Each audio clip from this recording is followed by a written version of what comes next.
There was a city that wore the sea like a crown. Alexandria rose from sand and ambition, a deliberate geometry of streets and harbors carved by a dynasty that wanted the world's knowledge at its door. From the lighthouse on the far spit of land, keepers watched ships return from every shore, laden not only with grain and glass, but with words, papyrus rolls, and the stories of other peoples. If the modern world keeps its faith in servers and networks, the ancients entrusted theirs to shelves, rooms piled with scrolls, the slow chorus of scribes, and a marble house of study called the Mauseon, the dwelling of the Muses. The Library of Alexandria was born in that hunger. Founded under the Ptolemies in the 3rd century BCE, it was less a single building than an idea made institutional, an apparatus for collecting, cataloging, and cultivating thought. Kings set aside revenue to bring scholars to their court. Promises of housing, stipends, and time to think turned Alexandria into a magnet. Poets, mathematicians, astronomers, physicians, grammarians, and philosophers arrived with questions and stayed for the quiet privilege of uninterrupted study. The museum offered lecture halls and gardens. The library offered books. Together, they made a public laboratory for the mind. Imagine walking into one of its reading rooms. Sunlight filters through glass and open colonnades. The air is faintly green with the smell of crushed papyrus, warmed by the sun, the metallic tang of ink. Men and women sit at low benches, unrolling scrolls across their laps. Scribes copy in neat columns, their reeds scratching. There are instruments, armillary spheres and sundials, maps spread like broad leaves, tablets with numbers and diagrams. Someone measures the circumference of the earth. Another catalogs the chorus of a lost poet. Everywhere, voices are kept soft, not out of ceremony, but out of habit. Ideas require a certain hush. The library's methods were practical and almost bureaucratic.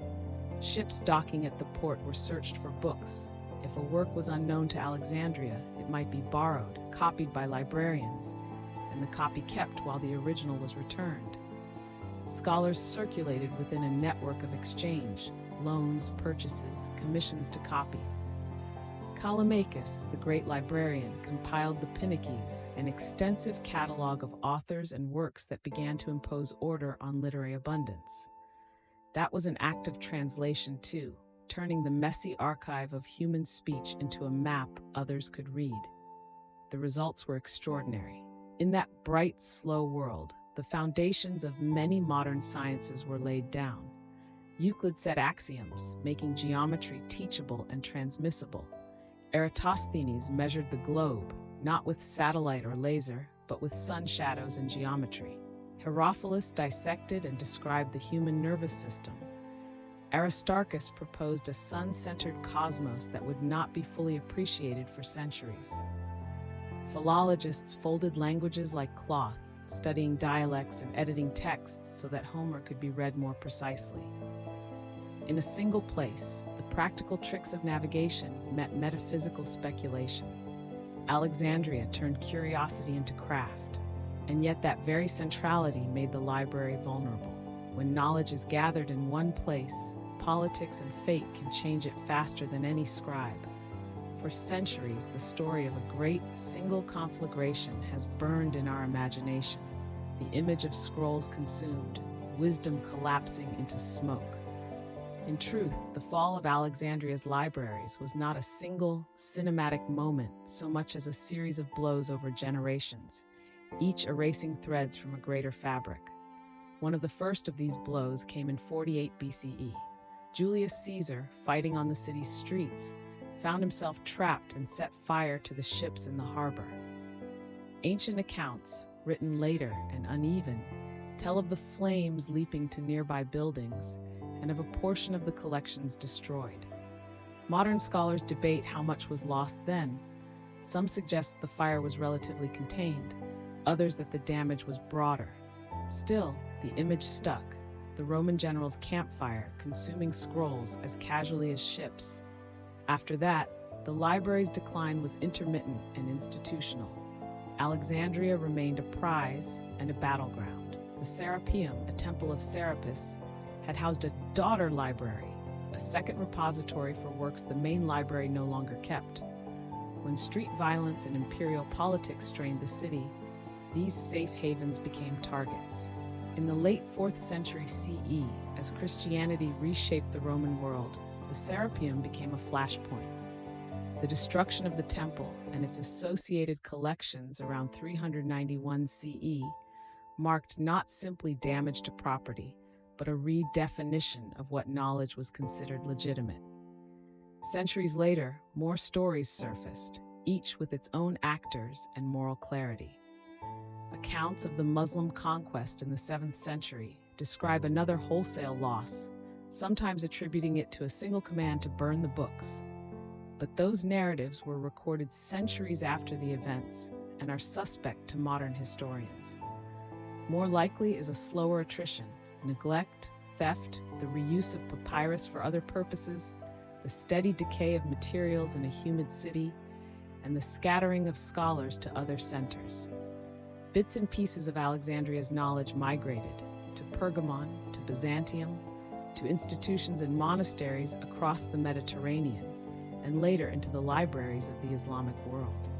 There was destruction, yes, but also dispersal. What did humanity lose? The question permanently haunts us because it is both precise and unknowable. Estimates of the library's holdings range from the plausible to the extravagant. Ancient writers claimed hundreds of thousands of scrolls. Whatever the number, the loss meant entire conversations cut short. We do not simply miss texts as things to be read. We miss the interplay between texts, the margin notes, the editorial choices, the cross-references that turn isolated works into a living network. Think of the poets, whole odes, lyrical fragments, entire bodies of songs that never traveled beyond a city's walls. Think of philosophers and historians whose names survive but whose treatises do not. Their arguments that might have bridged Plato and Augustine are gone. Scientific knowledge, too, was cumulative. A single observation about tides, optics, or the measurement of time might have altered the arc of later discovery if it had been transmitted intact. Medical recipes, botanical lists of crops and their treatments, technical manuals on shipbuilding and engineering, practical knowledge that shaped daily life, vanished as well. We have fragments, quotes in other authors, summaries, references, conjectures by later scholars. Each is a pale echo of what once existed in full, yet it is important to measure the loss without making it absolute. The story is not only catastrophe. Many works survived elsewhere. Many ideas were preserved in unexpected hands. The libraries of Pergamon, of Rome, of later Byzantine and Islamic centers kept, copied, and commented upon a portion of what Alexandria had gathered. Scholars carried their education with them. The medieval Islamic world, translating and expanding Greek treatises, acted as one current in which some Alexandrian thought flowed on. Knowledge, in that sense, proved elastic. It could be dispersed, reconstituted, reshaped, but the reconstitution is never complete. Copies differ, interpretations change. The original particularity of the library, the way its rooms placed mathematicians and poets, physicians and grammarians in close orbit, was itself a form of knowledge that was hard to replicate. There is a deeper lesson in the slow ruin of Alexandria, beyond the ledger of lost scrolls. The library's fate speaks to the relationship between power and scholarship.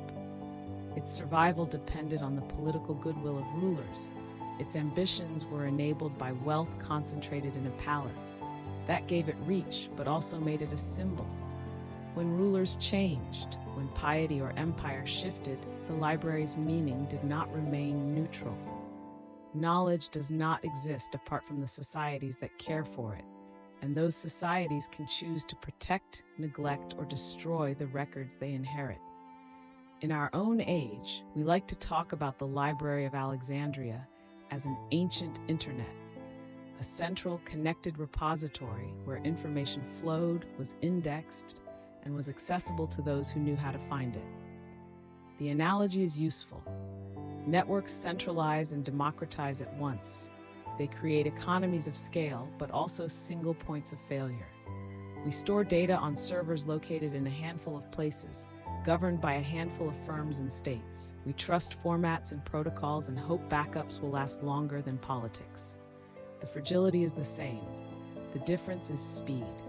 Our losses can be instantaneous, our recoveries can be global. But the underlying fact remains.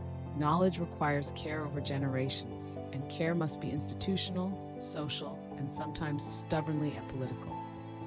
Walking through the story of Alexandria, one feels a mixture of mourning and wonder. We mourn because the lost texts could have redirected centuries of thought. We wonder because what was preserved transformed civilizations far removed from that Mediterranean shore.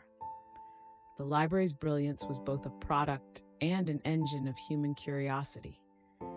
Its fall reminds us that curiosity is fragile when it is not sustained by structures that outlast fashions and ideologies. And yet, in the remnants and borrowings, in a quotation tucked into a later historian's book, or in a medical aphorism reworked into Arabic, we glimpse a kind of survival. Knowledge is not only a thing you can warehouse, it is also a habit we practice. Those who studied in Alexandria carried its methods, classification, critical reading, empirical measurement, into new contexts. That inheritance is invisible, but real. If the fire that consumed Alexandria's scrolls can be imagined as a small human thing, a general's misfired orders, a mob's rage, a careless lantern, then the real tragedy is perhaps quieter and sadder. The erosion that comes with neglect, the decisions societies make about what to remember and what to leave to ruin. The library's ruins ask us a question that still matters. How do we choose what to keep for tomorrow? How do we build institutions that guard knowledge not as trophies but as living shared resources? Containment, duplication, translation, and distribution are practical answers. So are humility and a long-term imagination. In the end, the story of Alexandria is neither only of loss nor only of salvage. It is a cautionary tale about stewardship and a celebration of human curiosity that refuses to die quietly. Listen then to the echo left in the margins, the fragments scholars coax back into sense, the footnotes that try to recover a voice. The great library fell, but what it wanted to do, to collect, to cross-pollinate, to make thought public, carries on whenever we read across disciplines, preserve with care, and teach without hoarding. The scrolls turn to ash in one city, and yet something like those rooms of study lives on every time we gather to learn. In that persistence, there is both grief and hope. We remember what was lost, and we keep building places where knowledge can outlast the tempests of power.